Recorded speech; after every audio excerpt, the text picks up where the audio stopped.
పవన్ కళ్యాణ్ అధికారంలోకి రాకముందు సెక్యులర్ భావజాలాన్ని ప్రజల్లోకి తీసుకెళ్ళాడు. అధికారంలోకి వచ్చినాక సనాతన ధర్మం అనే ఒక లేనిపోని మతాన్ని సామాన్యుల మెదల్లోకి చొప్పించే ప్రయత్నం చేస్తున్నాడు. మతోన్మాదాన్ని బీజేపీ ముసుగులో మతోన్మాదాన్ని నింపుతున్నాడు పవన్ కళ్యాణ్.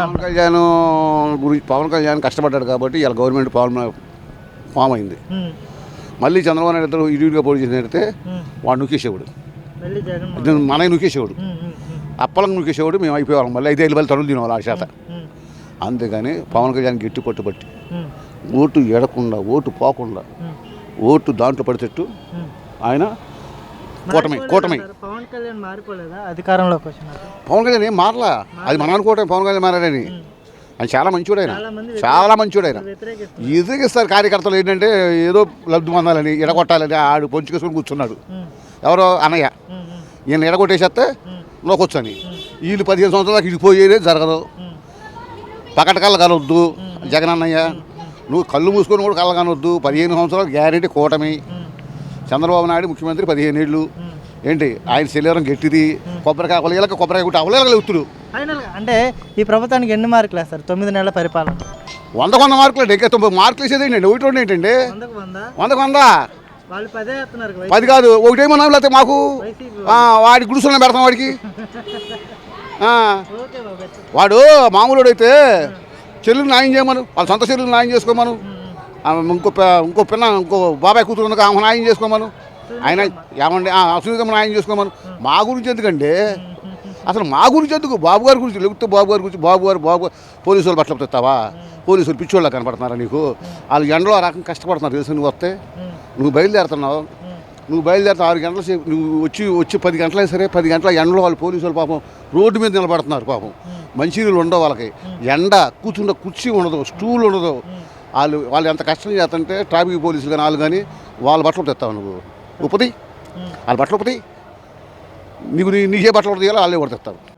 ఏ విషయంలో బాగుందంటారు? ఏ విషయం? రోడ్లు బాగానే వేసారు. రోడ్లు నెంబర్ 1. ఇంకేం కావాలి మనకి? రోడ్డు అభివృద్ధి చేస్తున్నాడుగా, రాజధాని మొదలైందిగా, జరుగుతుంది. పోలవరం మొదలైంది, రాజధాని. జగన్మోహన్ రెడ్డి ఉన్నప్పుడు వాహన మిత్ర ఇచ్చేవాళ్ళు. ఆ డబ్బులతో చక్కగా మీరు టైర్ 1400 చేశాడు. ఇంజిన్ ఆయిల్ వచ్చి 350 చేశాడు. ఏ రాయి అయితే చెప్పులు గుడించుకుంటా జగన్ నా అభిమానులకి మెంటలు వచ్చింది, బీపీ పెరిగింది అంటున్నాడు. మరి 42 సంవత్సరాలు 43 సంవత్సరాలు పడి తెలుగుదేశంలో ఉండాలి, మాకెంత బీపీ పెరగాలి? నువ్వు చంద్రబాబు నాయుడు జైల్లో పెడితే. ఇప్పుడు 70 లక్షల మంది మేము కార్యకర్తలు ఉన్నాం, కేఎస్సీ సభ్యత్వం కార్యకర్తలు. ఇప్పుడు 1 కోటి మంది అయింది లోకేష్ తర్వాత. మరి మాకెంత బీపీ పెరగాలి? మాకు బీపీ పెరిగితే నీది ఉండదా? ఉండబెల్లి ఆఫీస్ అది ఉండదుగా. తాడేపల్లి ఆఫీస్ అది 2 పక్కనేక. నీ రోడ్డు వెళ్తాక ఆటోకి ఛాన్స్ లేదు. మొన్నటిదాకా నీ రోడ్డు వెళ్తాక ఆటో ఓడికి మా ఛాన్స్ లేదు. 3 కిలోమీటర్ తిప్పుకొని రావాల్సి వచ్చేది ఆ అపార్ట్మెంట్ కాడ దింపాలంటే. కిరాయి చుట్టూ తిప్పుకొని వచ్చి దింపేవాళ్ళం. ఇంకేం చేస్తా? ఏదైనా మాట్లాడితే లోపల. ఇప్పుడు వాహన మిత్ర రావట్లేదు, అమ్మఒడి రావట్లేదు, అలాగే రైతు భరోసా పడట్లేదు.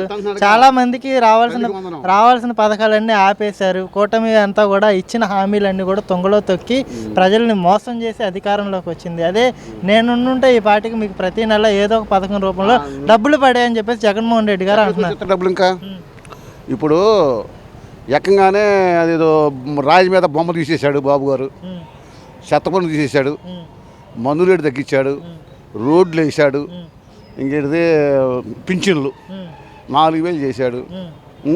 ఇంకేం కావాలి? వికలాంగులకు 6000 అంత ఇస్తున్నాడు. ఇంకా సాయంత్రం వికలాంగులకి అంత పెద్ద ఇస్తున్నాడు. అది నాకు రాదు, 15,000 ఇస్తున్నాడు. ఇంకేం కావాలి? ఇంకేం చేయాలి? ఇంకా మెడలో బంగారు పథకాలు వేయాలా జనాలకి? బంగారు పథకాలు వేసినా కూడా జనాలకు నచ్చదు.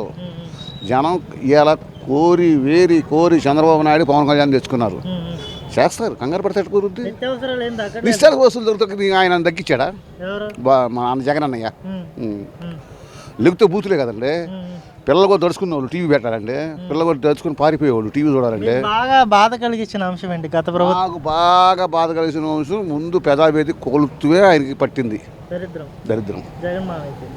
చంద్రబాబు నాయుడు ఏదో ఆచారాలు అక్కడికి రాల్సి వచ్చేసి బయలుదేరితే ఆయన ఇంటికి తాళ్ళు కట్టేశారండి గేట్లకి. అవును. నువ్వు ఈ రకంగా ఫ్రీగా తిరుగుతున్నావు, నువ్వు హెలికాప్టర్ నువ్వే కొట్టుకున్నావు, వాళ్ళ బాబు కారు తెలుసుకుని పెడుతున్నావు. ఏ న్యాయం ఇది? అంటే పోలీసులు గుడ్డలోడ తీసి నిలబెడతామంటున్నారు. పోలీసులు గొడవలు నిలబెట్టారంటే అనొచ్చు, ఒక చాలా తప్పు అది. ఒక మాజీ ముఖ్యమంత్రి స్థాయిలో ఉన్న వ్యక్తి. ముఖ్యమంత్రి అంటే ఇప్పుడు సైకో, ఉమ్, ఆయన ఒక సైకో. ఉమ్, తెలవంది ఏముంది? ఉమ్, పోలీసు వాళ్ళు తలుచుకుంటే ఆయనంతా. ఉమ్, ఉమ్, ఇప్పుడు నువ్వు పలానా సాటికి వస్తున్నావు, అసలు నువ్వు మొత్తం ఎమ్మెల్యేవి, ప్రతిపక్ష నాయకుడు కూడా కాదు, ఉమ్, ప్రతిపక్ష హోదా కూడా లేదు నీకు. ప్రజలు ఇలా నీకు 11 ఇచ్చారు, ఉమ్, ఉమ్, ఉమ్, మధ్యలో 5 పీకేశారు. ఉమ్, ఉమ్, ఉమ్. 11 ఇచ్చారు, 5 పీకేసి కృష్ణానదిలో పడేశారు. మీకు గోరంట్ల మాధవ్ తెలుసా? బట్టలు వేసుకుని తిరిగాడుగా. ఆయన ఇప్పుడు ఒక మాట అన్నాడు ఈరోజు లోకేష్ బాబుని, ఆడవాళ్ళకి అక్క కాదు మగవాళ్ళకి బావ కాదు. ఆయన గురించి నన్ను అడుగుతారేంటి మీరు అన్నట్టుగా. చూపిస్తాడుగా వస్తే ఆ, ఆ. బాబు గారు కొడుకు మగోడో కొద్దివాడో చూపిస్తాడుగా. ఎందుకని ఆ మాటలు? అది నోరు కుదరని మాటలు కాబట్టి వాళ్ళు అక్కడికి వెళ్ళిపోయారు, 11కి వెళ్ళిపోయారు. ఉమ్, ఉమ్, రేపు ఇలాగే వాక్కుంటూ 5 సంవత్సరాలు వచ్చారనుకో, ఒకటే మిగులుద్ది. ఉమ్, ఆ ఒకటి చెప్పాం, ఉమ్, ఉమ్, తెలిసిందా మీకే తెలుసు ఉమ్, ఉమ్.